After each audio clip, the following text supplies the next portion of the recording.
My original title for this film was Collateral Damage. Collateral damage is the unintended consequence of waging war. And from a certain perspective, there's a war going on. It seems to be a war between the super rich, Wall Street, and the mega banks, and the people. You have been evicted. Yavapai County Sheriff's Office. Notice. Well, this is my first experience of foreclosure. The house you can see behind us was ours until very recently. Hi, I'm Connie, Andrew's partner in Cops and Robbers versus the People, the death and rebirth of the American dream. The American dream is something of a very high truth, and it's been corrupted by our fear and our greed, resulting greed. I have 5 business days in which to take some kind of action that will stop this thing from proceeding to foreclosure. And you don't have the income to pay this thing back anyway. We know you can't pay us back.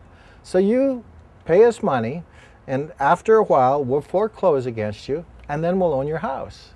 Our homes were the conduit used to siphon the guts out of America and the rest of the world financially. On July the 15th, we got a notice on our door giving us a 3-day notice to quit. They're not right. They're not in the right, and yet they have the guns. They don't know who owns the loans, and they don't care. Well, as you can see, it gets pretty scary. It's as though a monster has eaten America, a monster called Wall Street.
The foreclosure catastrophe that's happening right now, with millions of people losing their homes, to me, is a setup.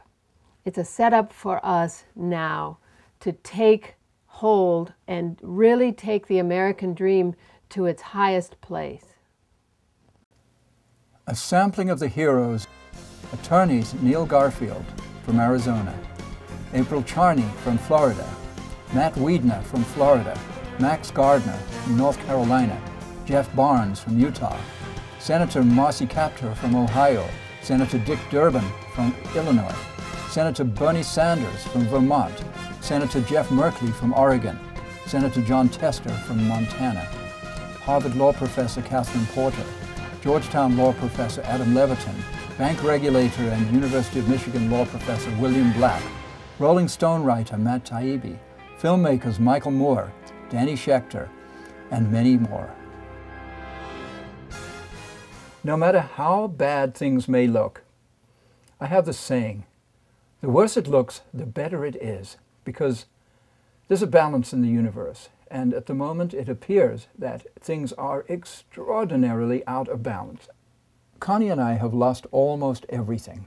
I like to say we've lost everything except each other and our minds.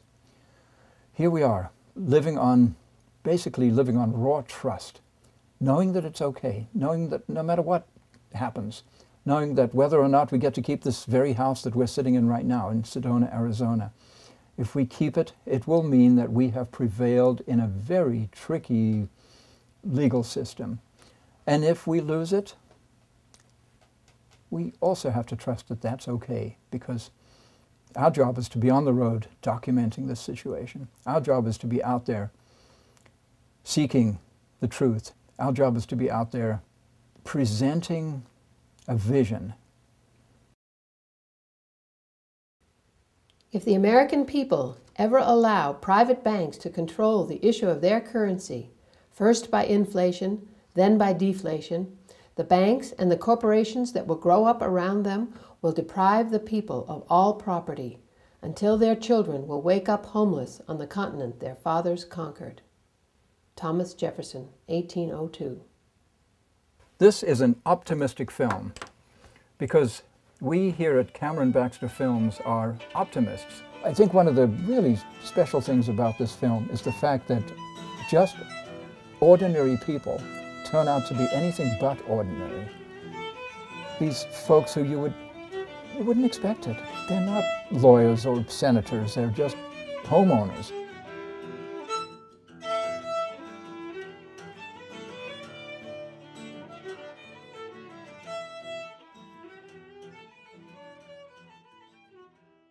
Thank you, thank you, thank you. We can't thank you enough. Andrew and I have been working for so long and so hard to bring these ideas to the table for humanity to actually use in their lives. And now is the time for us to use the ideas that are in the Constitution, that are in the Declaration of Independence, and here's the film to instigate that.